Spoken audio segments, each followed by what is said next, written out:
கூட நம் வேதத்தில் இருந்து தியானிக்கப்படும்படியாக எடுத்துக்கொண்ட வேத வசனம் சங்கீதத்தின் புஸ்தகம் 34ஆம் அதிகாரத்தில் 1வது வசனத்தை நாம் வாசித்து பார்ப்போமானால், கர்த்தரை நான் எக்காலத்திலும் ஸ்தோத்தரிப்பேன், அவர் துதி எப்போதும் என் வாயில் இருக்கும்.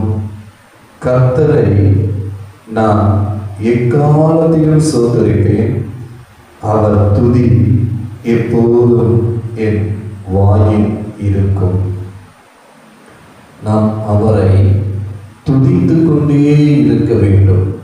நம்முடைய வாயில் இருந்து கர்த்தரை நாம் ஒவ்வொரு நேரமும் நாம் அவரை துதித்து கொண்டே இருக்க வேண்டும். சங்கீதக்காரன் தாவீது சொல்லுகிறார், கர்த்தரை நான் எக்காலத்திலும் ஸ்தோத்தரித்துக் கொண்டிருப்பேன் என்றால், எப்படிப்பட்ட ஒரு சூழ்நிலையாக இருந்தாலும் நான் கர்த்தரை எக்காலத்திலும் அவரை ஸ்தோத்தரிப்பேன் என்று அவர் சொல்லுகிறார். அவருடைய வாழ்க்கையில எத்தனையோ போராட்டங்கள் வந்தது, கண்ணீரின் பாதைகள், எல்லா சூழ்நிலையிலும் கர்த்தரை அவர் ஸ்தோத்தரித்துக் கொண்டே இருந்தார். எப்படிப்பட்ட ஒரு நெருக்கமாக இருந்தாலும் சரி, எப்படிப்பட்ட ஒரு சூழ்நிலைகளாக இருந்தாலும் சரி, உங்க வாழ்க்கை முழுகி போகக்கூடிய ஒரு சூழ்நிலையாக கூட இருக்கலாம்.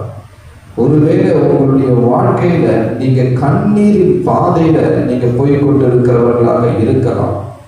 எப்படிப்பட்ட ஒரு சூழ்நிலையாக இருந்தாலும் சரி, வேதம் சொல்லுகிறது, தாவீது எக்காலத்திலும் கர்த்தரை ஸ்தோத்தரித்துக் கொண்டே இருக்கிறார். அவருடைய துதி அவருடைய வாயில இருந்து கொண்டே இருக்கிறார். அப்படி என்றால் நாம் எந்த சூழ்நிலையாக இருந்தாலும் சரி, தேவனை ஸ்தோத்தரிக்கிறது விடவே கூடாது. நம்முடைய ஒவ்வொருடைய வாழ்க்கையில நம் கர்த்தரை இக்காலத்திலும் நாம் ஸ்தோத்தரிக்கிறவராக இருக்க வேண்டும். இந்த பூமியில அவர் நம்மை உண்டாக்கி வைத்திருக்கிறார் என்றால், இந்த பூமியில பிறந்த ஒவ்வொருவருக்கும் ஒவ்வொருடைய வாழ்க்கையில பிரச்சனைகள் இல்லாத மனுஷனும் இல்லை, போராட்டங்கள் இல்லாத மனுஷனும் இல்லை, கஷ்டப்படாத மனுஷனும் இல்லை. ஏதாகிலும் ஒரு வகையில கஷ்டம் வரும், போராட்டம் வரும், பிரச்சனைகள் வரும், எல்லா சூழ்நிலைகளும் வரும். அப்படிப்பட்ட ஒரு சூழ்நிலையில தேவன் நம்மிடத்தில் எதிர்பார்ப்பார். என் பிள்ளைங்க என் இடத்துல வருகிறார்களா இல்லையா என்று எதிர்பார்ப்பார். அவர் இடத்துல போய் நாம் துதிக்க துதிக்க துதிக்க, நாம் ஸ்தோத்தரிக்க கர்த்தருடைய நாமத்தை நாம் உயர்த்த உயர்த்த உயர்த்த நம்முடைய வாழ்க்கையில மலை போல காணப்படுகிற எல்லா பிரச்சனைகளையும் தேவன் பனி போல அவர் கரைய செய்ய வல்லமையுள்ள ஒரு தேவனாக அவர் இருக்கிறார். உன் வாழ்க்கையில் இருக்கக்கூடிய பிரச்சனையை குறித்து கலங்காத, அதை குறித்து பயப்படாத. உன் வாழ்க்கை இதோடு முடிந்து போகிறது இல்லை. நீ கர்த்தரை நோக்கி பார். ஆண்டவருடைய வார்த்தை என்ன சொல்லுகிறது? ஆபத்து காலத்தில் என்னை நோக்கி கூப்பிடு, நான் உன்னை விடுவிப்பேன், நீ என்னை மகிமைப்படுத்துவாய் என்று தானே எழுதியிருக்கிறது. உன் ஆபத்தை குறித்து, உனக்கு வந்த ஆபத்தான ஒரு சூழ்நிலை குறித்து நீ கலங்கி கொண்டிருக்கிறாயா? அல்லது பயந்து கொண்டிருக்கிறாயா? இனி என்ன நடக்க போகுதே தெரியல சொல்லி வேதனைப்பட்டு ஒரு மூலையில உட்கார்ந்து அழுது கொண்டு இருக்கிறாயா? இரவும் பகலும் அதே நினைத்து கொண்டு வேதனைப்பட்டு கலங்கி கொண்டு கண்ணீர் விட்டு அழுது கொண்டு இருக்கிறாயா? என்னை தேற்ற ஒருவரும் இல்லை, என்னை ஆற்ற ஒருவரும் இல்லையே, இந்த சூழ்நிலையில நான் என்ன பண்ணுவது என்று சொல்லி நினைத்து கொண்டு இருக்கிறாயா? கர்த்தரை நோக்கி கூப்பிடு. உன் ஆபத்தான ஒரு சூழ்நிலை இருக்கிறையா? கர்த்தரை நோக்கி கூப்பிடு. அவர் உன்னை விடுவிப்பார், அவருடைய நாமத்தை மகிமைப்படும். கர்த்தரை நாம் எக்காலத்திலும் ஸ்தோத்தரிக்கும் பொழுது நமக்கு விரோதமாக எத்தனை போராட்டங்கள் வந்தாலும் சரி, எத்தனை பிரச்சனைகள் வந்தாலும் சரி, எத்தனை மனிதர்கள் எழுப்பி வந்தாலும் சரி, ஒன்றும் நம்மை மேற்கொள்ளாத அந்த துதி கர்த்தருடைய நாமத்தை மகிமைப்படுத்தும். நாம் துதிக்கிற துதி நம்மையும் நம்முடைய குடும்பத்தையும் பாதுகாக்கும். நாம் துதிக்கிற துதி நம்முடைய வேலை ஸ்தலத்திலேயோ நம்முடைய குடும்பத்திலேயோ நமக்கு விரோதமாய் வரக்கூடிய எல்லா விதமான சதி திட்டங்களை, நமக்கு விரோதமாய் எழுதி வரக்கூடிய எல்லா விதமான கிரியைகளை நிர்மூலமாக்கி போட்டுவிடும். துதிக்க துதிக்க தேவனுடைய நாமத்தை நாம் மகிமைப்படுத்துகிறது மாத்திரமல்ல, தேவனை துதிக்கும் பொழுது நம்முடைய வாழ்க்கையில் அவர் இறங்கி வந்து நம்முடைய வாழ்க்கையில நடக்கவே முடியாத காரியங்களை அவர் நடப்பித்துக் கொடுப்பார். நம்முடைய வாழ்க்கை அவருடைய கரத்தில் ஒப்புக் கொடுக்கணும். நம்முடைய குடும்பத்தை அவருடைய கரத்தில் ஒப்புக் கொடுக்கணும். துதி எவ்வளவு பெரிய ஒரு ஆயத்தம்! நம்ம துதிக்க துதிக்க நமக்கு விரோதமாய் எழுப்பி வரக்கூடிய அத்தனை கதைகளை கர்த்தர் நிர்மூலமாக்கி போட்டு விடுவார். அவர் துதிகளின் மத்தியில் வாசம் செய்கிற தேவன். ஐயோ, எனக்கு பாட தெரியாது, நான் எப்படி தேவனை துதித்து பாட முடியும்? கர்த்தர் அவரை துதிக்கிறமா மாத்திரம்தான் பார்ப்பார். பாடல்ல வரிகளோ இது அழகாக பாடணும், இப்படி பாடணும்னு சொல்லினா நம்ம நினைக்க வேண்டாம். உங்களால் எவ்வளவு முடியுமோ கர்த்தரை துதிங்க, பாட்டினாலே துதித்து பாடுங்க, அவருடைய நாமத்தை மகிமைப்படுத்துங்க. நீங்க துதிக்க துதிக்க ஆட்டோமேட்டிக்காக கர்த்தர் உங்கள் நாவை திறந்து விடுவார். நீங்க துதிக்கும் பொழுதே கர்த்தருடைய மகிமையை காண்பீர்கள். நீங்க துதிக்கும் பொழுதே அவருடைய வல்லமையை காண்பீர்கள். துதிக்கும் பொழுதே உங்க வீட்டில, உங்க குடும்பத்துல, உங்களுக்குள்ளாக காணப்படுகிற எல்லா பிரச்சனைகளையும் அவர் நீக்கி போடுவார். தாவீதை போல நாம் எக்காலத்திலும் தேவனை சோதரிக்கிறவர்களாக நாம் இருக்க வேண்டும். தேவனுடைய நாமத்தை நாம் மகிமைப்படுத்துகிறவர்களாக இருக்க வேண்டும். ஆகையால் தான் தாவீது எழுதியிருக்கிறார், கர்த்தரை நான் எக்காலத்திலும் சோதரிப்பேன், அவர் துதி எப்பொழுதும் என் வாயில் இருக்கும். ஒவ்வொரு நேரமும் நீங்க சமையல் அறையில் இருந்தாலும் சரி, அல்லது வேலை செய்து கொண்டு இருந்தாலும் சரி, நீங்க எங்க போனாலும் எங்க வந்தாலும் சரி, அவரை துதித்து கொண்டே இருங்க. நீங்க துதிக்கும் பொழுது உங்களுடைய காரியங்கள் யாவற்றையும் அவர் தோல்வியா இருக்கா அதை நினைச்சு கஷ்டப்படாதீங்க. தோல்வியை அவர் ஜெயமாய் மாற்றுகிற தேவன் அவர். அந்த தோல்வி உங்க வாழ்க்கையில தேவனை துதித்து பாடும் பொழுது அது அசாதாரணமாக அவர் ஒரு ஜெயத்தை கட்டளையிடுவார். ஏனென்றால் நாம் துதிக்கிற துதிக்க வல்லமை உண்டு. ஹல்லேலூயா. ஒருவேளை வியாதியின் மத்தியில் இருக்கிறீங்களா? துதிங்க, தேவனை துதிங்க, தேவனை சோதரிங்க, தேவனுடைய நாமத்தை மகிமைப்படுத்துங்க. அந்த வியாதியை கர்த்தர் முற்றிலும் மாற்றி போடுவார். உங்களுக்கு விரோதமாக ஏதாயிரம் சத்துரு சதித்திட்டம் தீட்டுகிறானா துதிங்க. நீங்க துதிக்க துதிக்க அந்த சத்துருடைய கிரியைகளை கர்த்தர் நிர்மூலமாக்கி போடுவார். அது மாத்திரமல்ல, ஏதாயிரம் மாந்திரிகம் அல்லது சூரியத்தினால் பாதிக்கப்பட்டு இருக்கிறீர்களா? தேவனை நோக்கி துதிங்க. நீங்க துதிக்கும் பொழுதே உங்களுக்கு விரோதமாக எழுதி வந்த அத்தனை கிரியைகளை கர்த்தர் நிர்மூலமாக்கி போட்டு விடுவார். ஹல்லேலூயா. கர்த்தரை நாம் எக்காலத்திலும் அவரை சோதரிக்கும் பொழுது, அவரை துதிக்கும் பொழுது தேவனுடைய பாதுகாப்பு, தேவனுடைய மகிமையை நாம் காண முடியும். ஹல்லேலூயா.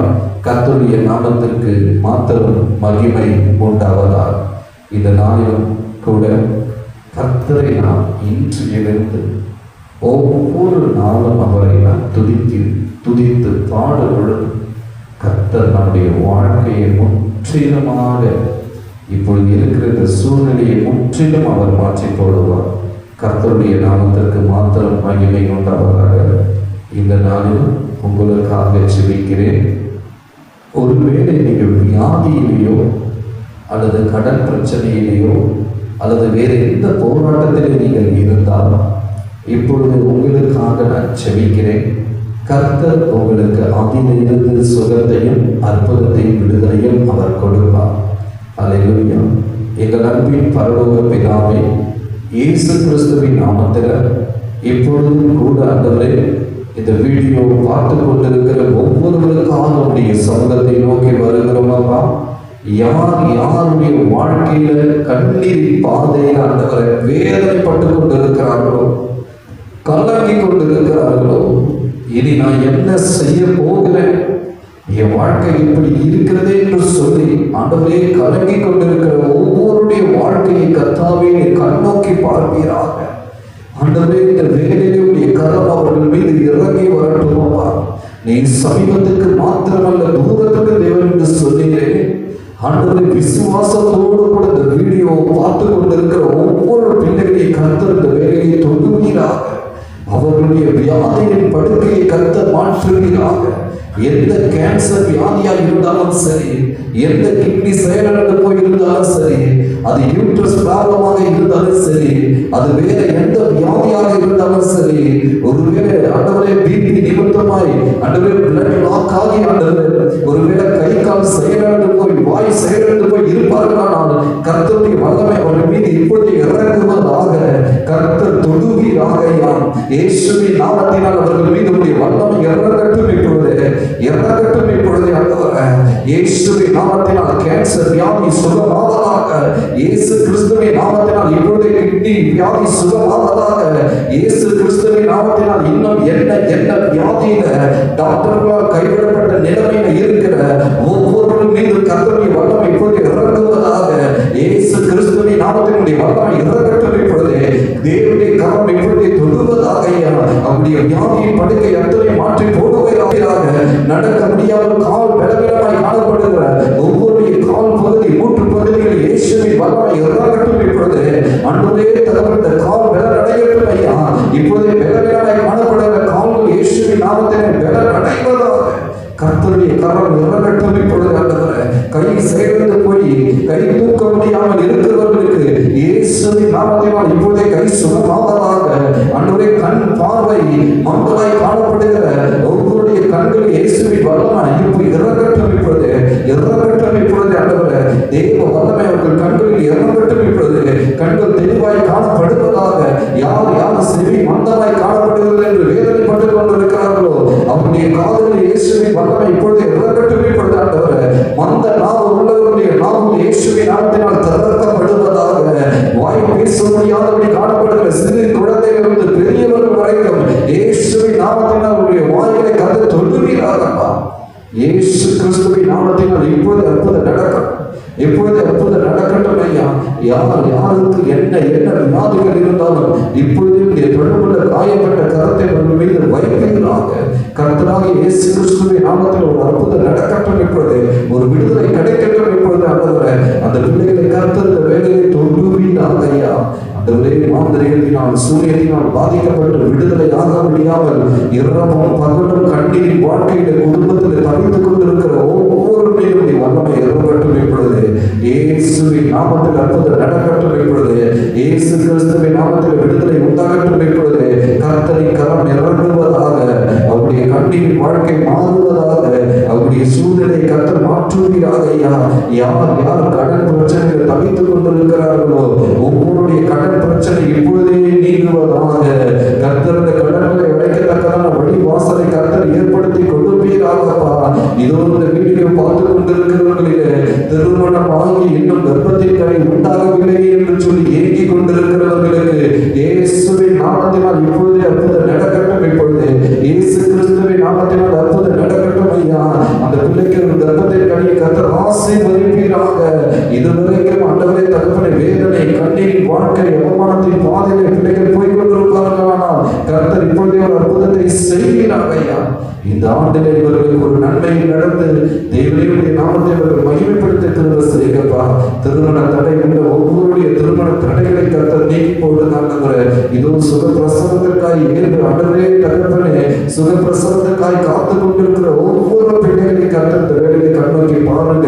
இந்த வீடியோ பார்த்து கொண்டிருக்கிற ஒரு வேலை சுகப்பிரசவத்திற்காக அடவே இருக்கிற பிள்ளைகளால் இருப்பார்களானால் அதை குறித்து பயந்து கொண்டிருப்பார்களானால் அந்த பயத்தை நீக்கி அடவை ஏற்ற வேலையில் அடவே சுகப்பிரசவத்தை கர்த்தர் கட்டளையிடும்படியாய் கூட செபிக்கிறப்பா.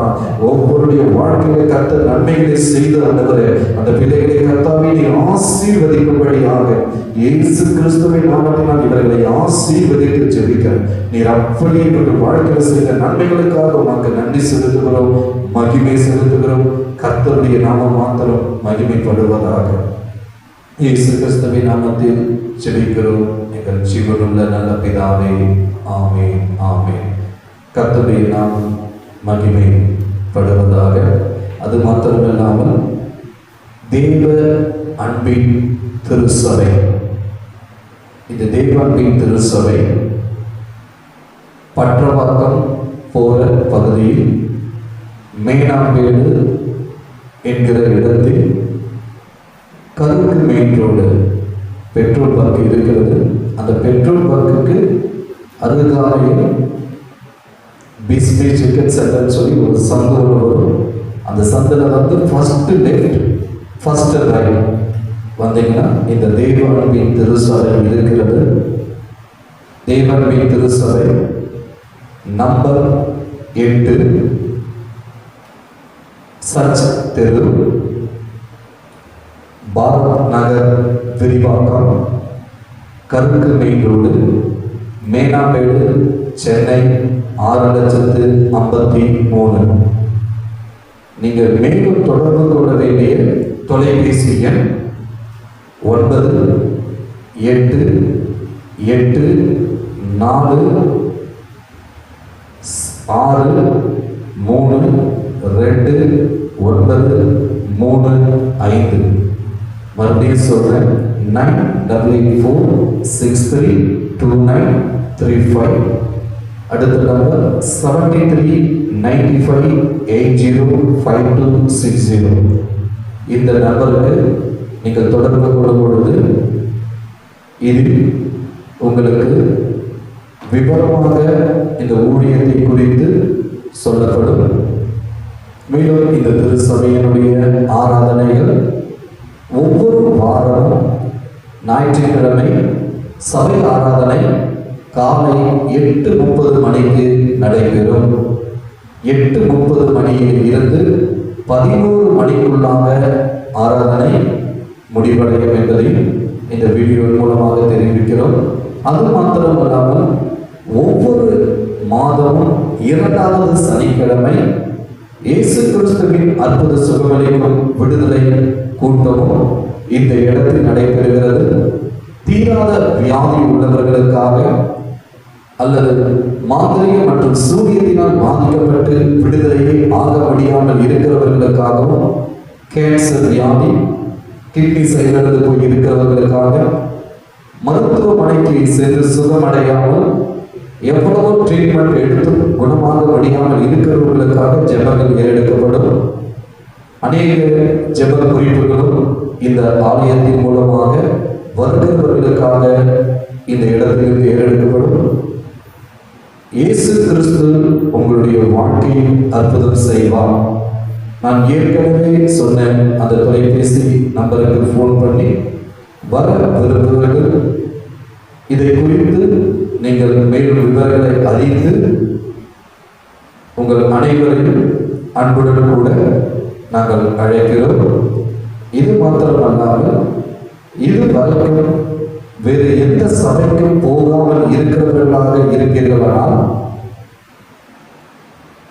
சபைக்கு போக வேண்டும் என்று சொல்லி எண்ணிக்கொண்டிருப்பீர்களானால், எந்த சபைக்கு போகலாம் என்று சொல்லி நீங்கள் நினைத்துக் கொண்டிருப்பீர்களானால், உங்களை அன்புடன் தேவ அன்பின் திருச்சபைக்கு நாங்கள் அழைக்கிறோம்.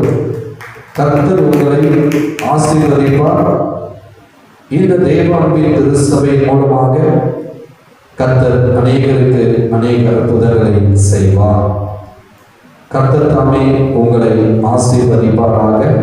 கர்த்தருடைய நாமம் மாத்திரம் மகிமைப்படுவதாக. இயேசு கிறிஸ்துவின் நாமத்தினால் பிதாவே, ஆமென். God bless you.